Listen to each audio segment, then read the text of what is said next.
जय हिंद साथियों, लग चुकी है तलब मंजिल को पाने की। अब खुद को आग में झोंक देंगे। ठोकरें कहती है मारा जाएगा, पर मेरे हौसले कहते हैं देख लेंगे। आप सबका स्वागत है दोस्त। आज का जो टॉपिक है वेरी इंपॉर्टेंट टॉपिक है, क्योंकि ये टॉपिक उन बंदों के लिए है जो ऑलरेडी गवर्नमेंट जॉब में सिलेक्टेड है और वो एसएससी एमएस ड्राइवर जो 1070 पोस्ट वाली जो वैकेंसी थी उसका डीवी कराने वो लोग गए हैं, है ना। डीवी करा के आ चुके हैं, डीवी खत्म हो चुके हैं। तो दोस्त मैं आपको बता दूं, आपको ये ज्वाइन नहीं करनी। अगर आपका पहले से गवर्नमेंट जॉब आपके पास है, भले सीआईएसएफ ड्राइवर, एसएसबी ड्राइवर या दिल्ली पुलिस ड्राइवर, तो आपको कतई ही ये मूर्खता वाला काम नहीं करना है। क्योंकि दोस्त इसके बहुत सारे रीज़न है। मैं आपको 3 से 4 रीज़न बताऊंगा, फिर आप खुद सोचोगे कि यार वास्तव में हमें ये ज्वाइन नहीं करनी चाहिए। देखो, पहली बात तो 4 रीज़न बता देता हूँ मैं आपको ज्वाइन क्यों नहीं करनी चाहिए, है ना। वो मत सोचो कि आप किसी दूसरे को नौकरी मिल जाएगी, वो कतई मत सोचो आप। लेकिन आप अपना फ़ायदा देखो। फिर भी आपके 4 मुख्य पॉइंट हैं जिससे आपका लॉस होने वाला है अगर आप ज्वाइन करते हो तो। दोस्त, पहला लॉस तो ये है आपका सैलरी। अभी आपका सैलरी है, आप सीआईएसएफ में हो या दिल्ली पुलिस में हो या किसी अदर डिपार्टमेंट में हो, तो 21,700 आपका बेसिक है। एसएससी एमईएस का जो बेसिक होता है वो 19,900 बेसिक होता है। किसका? एसएससी एमईएस का। तो 3 से 4,000 रुपये पेमेंट में आपका फर्क आएगा, ठीक है। दूसरी बात, आपकी पोस्टिंग। आप दिल्ली पुलिस में हो तो दिल्ली में हमेशा रहोगे। आप सीआईएसएफ में हो तो सीआईएसएफ में 5 जोन होते हैं, जैसे कि north zone, south zone, east zone, west zone और सेंटर जोन। इस प्रकार से जोन होते हैं। तो आपकी जैसे ट्रेनिंग खत्म होती है उसके बाद आपको जोन मिलेगा। जोन में आपकी पोस्टिंग रहेगी। 3 साल या 3.5 साल के बाद आपकी पोस्टिंग आ जाएगी, उसी जोन में रहेगी।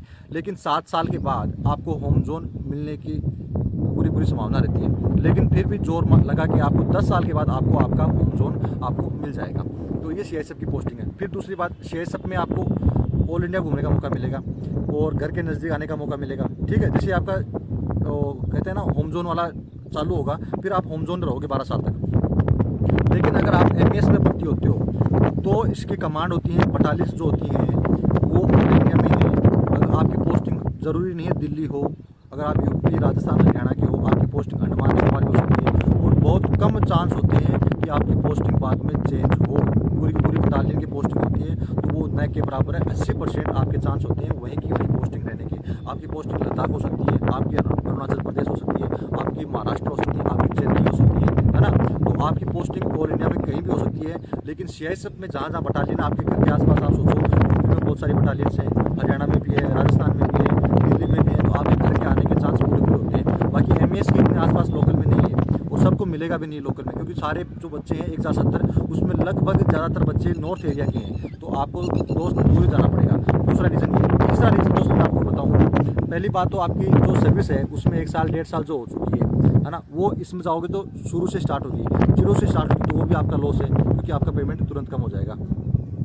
और चौथा लॉस दोस्त आपका ये है, सीआईएसएफ में आपको क्वार्टर फैसिलिटी वगैरह सब अच्छी मिलती है, छुट्टियाँ वगैरह भी ठीक ठाक मिलती हैं। हालांकि एमईएस में भी 50 छुट्टी आपको मिलती है, लेकिन आपकी वीकली छुट्टी रहेगी एक तो एमईएस में।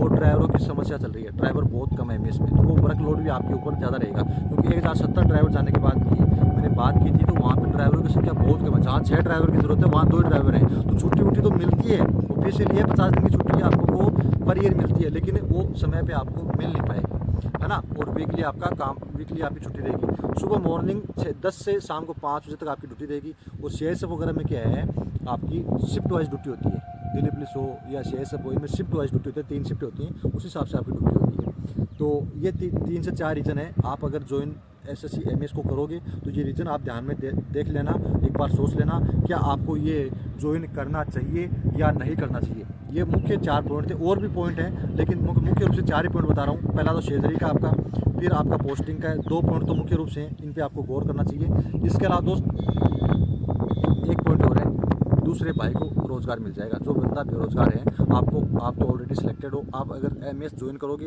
तो आपको बाद में पछतावा होगा, अफसोस होगा कि यार मेरी 1 साल 1.5 साल की नौकरी थी, वहाँ 1 आध इंक्रीमेंट लगा हुआ था, उसका लॉस हो गया। ऑलरेडी पोस्टिंग मतलब सैलरी कम है।